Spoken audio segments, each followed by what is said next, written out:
Hello friends, मैं आपको आज एक वीडियो बना के मतलब थोड़ा सा बताना चाह रहा था कि इंडिया में मच रही है भसड़ और तगड़ी भसड़। हर कोई एक दूसरे को लूटने के चक्कर में है। बस जनता तो जनता, गवर्नमेंट भी। भसड़ कौन सी चल रही है अभी सबसे करंट में चल रही है भसड़ इनकम टैक्स रिटर्न की। पहले टैक्स का पैसा काट लो। बेचारा 95% लोग जो जॉब करते हैं ना, सारे लोन में डूबे हुए हैं। कोई पर्सनल लोन में, चाहे होम लोन में, चाहे कोई इस लोन में। ये नहीं कि उसमें क्या नाम है, उसने मज़े के लिए लिया। उसको उस चीज़ की रिक्वायरमेंट है, बेसिक चीज़ चाहिए, रहना, खाना, गाड़ी। ये आज की डेट में जो भी आदमी 10 लाख रुपए कमाता है, उसको ये बेसिक चाहिए ही चाहिए। अब क्या है कि कंपनियां तो टैक्स काट के डाल देती हैं कि भैया इसका ये टैक्स बनता है, हर सैलरी में से काट दो। अब वो इतने लोनों में से आदमी सोचता है कि भैया पहले लोन का पैसा दें कि क्या करें। अब कम जो गवर्नमेंट है ना, उसको दिखता है पैसा आ गया, दिखा रहे हैं नेट पे, भाई 5-6 करोड़ जनसंख्या ने भर रखा ITR। तो 5-6 करोड़ में से मैं तो मानता हूँ 1 ही करोड़ ने, एवरेज मान लो, एक ही आदमी से 10,000 रुपये कमा ले गवर्नमेंट। अरे भाई, कमाने की जरूरत क्या है यार। भाई देश के निवासी तो हैं। अगर तुम 10-5,000, 20,000, 50,000 किसी के ना लोगे, उनको तो रिलैक्स दे दोगे तो तुम्हारा क्या बिगड़ जाएगा। 6-6 महीने तक तुम पहले काट लो। हाँ जी, हम रिफ़ंड करेंगे, सारा रिफ़ंड ना करते हैं।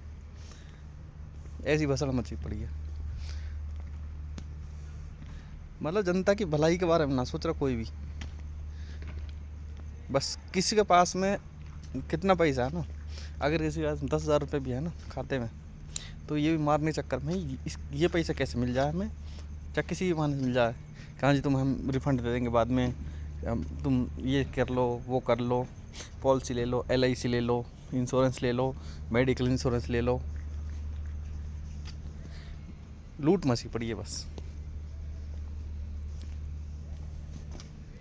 ना तो एक आदमी का मतलब मिनिमम एक्सपेंस का कोई हिसाब किताब है कि ये एक आदमी का इतना रुपये महीने का कम से कम खर्चा होता ही होता है। उसको पैसे दो, उसको जॉब दो, पैसा मत दो। मतलब पैसा फ्री बांटने में अच्छा बात नहीं है। आदमी इंडिया के तो वैसे मेहनती आदमी है। अब जो मेहनत नहीं करना चाहते हैं वही क्राइम में जाते हैं फिर। लेकिन जो भी मेहनती लोग हैं, जो अपनी मेहनत से पैसे कमाते हैं यार, दे हैव अ राइट कि वो अपना रहना, खाना, मकान अपना थोड़ा सा मेंटेन करके नॉर्मल लाइफ जी सके। लेकिन 95% मैं अपने जम से बता रहा हूँ, बाकी किसी का मुझे लगता नहीं है कि भाई उससे ज़्यादा परसेंटेज में लोगों के पास सामर्थ्य है इतना। 95% लोग कर्जे में डूबे होंगे। बाकी अगर किसी को लगता हो कि नहीं जी 50% होंगे, चाहे कोई गांव का भी हो, कहीं का भी हो, सब ऐसे ही हैं। सब अपना दुख बता देंगे। लेकिन क्या है कि आज मैंने एक जगह फ़ोन करी तो बोलता भैया इंडिया का सिस्टम तो ऐसा ही है, अगर तुम्हारे हिसाब से तो बदलेगी नहीं इंडिया,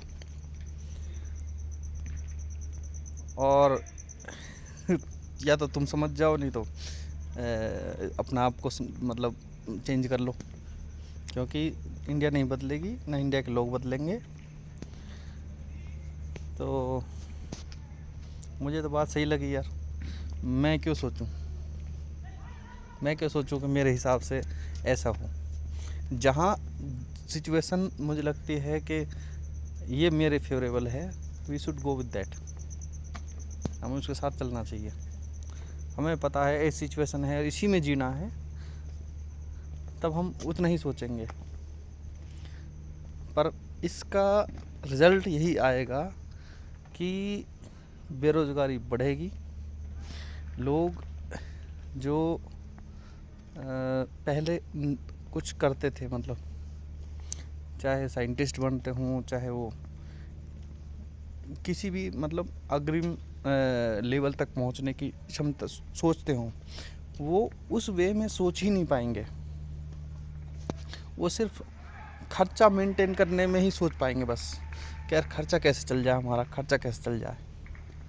पुंगी बजेगी किसकी? मिडिल क्लास वालों की।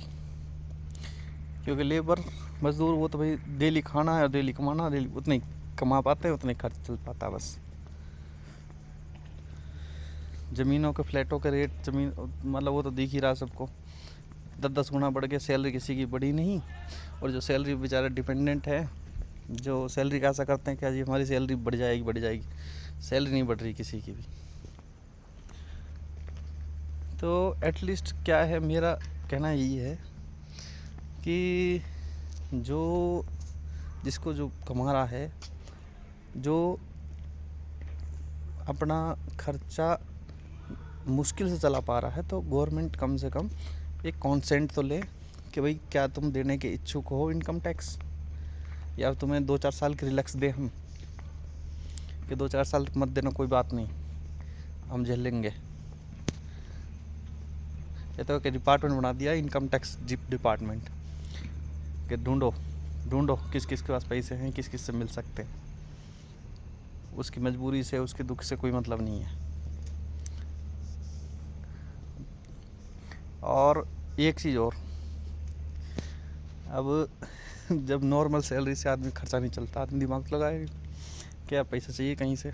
अब जो वो सारी गेमों से, जैसे ऑनलाइन गेम ऐप्स होती हैं, उनमें खेले, चाहे कोई शेयर मार्केट में घुस जाए कि भाई यहीं जुआ तुक्का लग जाए, कोई शेयर में से कुछ पैसे बन जाए, वहाँ डाका डाल दिया इन्होंने कि इससे कमाओ। अब उससे कमाओ तो दूर, अब किसके घुसते हैं वो नहीं देखते हैं। मान लो किसी ने 5-1 लाख रुपए के ट्रेड करने के लिए डाल दिए, और 5 लाख से गलती से मान लो 6-7 लाख रुपए ने बना लिए, वो 6-7 लाख दी जाएंगे, हाँ जी कमा लिए इसने। अब उसके 5 लाख के 5 लाख की जगह 10 लाख घुसे हैं, वो नहीं दिखेगा। भाई किसी के सुख को समझना चाहते हो, थोड़ा सा दुख में भी भागीदार बनो। सुख और दुख मिला के जो बैलेंस बचता हो ना, जब मतलब माना जाए कि हाँ कि भाई जनता के फेवर में हो, सिर्फ सुख में भागीदार, दुख में कोई ना। ठीक है भाई। मैं तो इंडिया से बाहर, सिंपल सी बात। मैं तो 10-15 साल हो गए, मतलब इंडिया में रहता हूँ। वैसे कभी कभी आता हूँ 5-6 महीने, जब पता लगा भाई इंडिया में पैसे ख़त्म हो गए, तो इंडिया में नहीं चलता हिसाब किताब।